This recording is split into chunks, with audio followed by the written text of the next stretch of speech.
Where people go wrong with setting goals. Goal setting is something that many people just don't understand. That means they take a totally wrong approach, which in turn makes them never see the results they expected to see.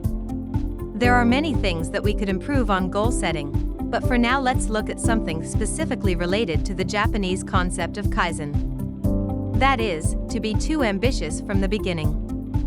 Now, just to be clear, there's nothing wrong with ambition.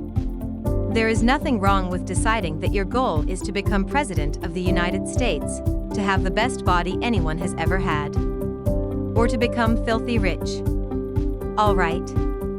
The problem is when you try and get it right away. The perfect example of this is to work. Many people will stop not exercising and go into a training program too ambitious for them. For example, they may decide that they will try to train 4 times a week at the gym. This sounds like a reasonable and modest goal, until you realize that they will train for an hour, probably traveling for 30 minutes and probably bathing for 20.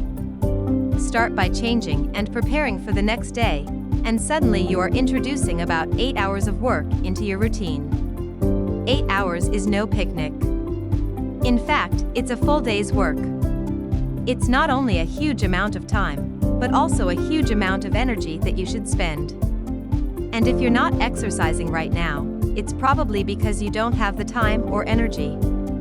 What exactly is going to change this time? Best is to set a goal of training at home for 20 minutes, twice a week. A much more modest goal, but a much healthier start. A similar example is when someone wants to create an app. Often, they have an idea for an app they think will change the world, an app they think can rival Facebook.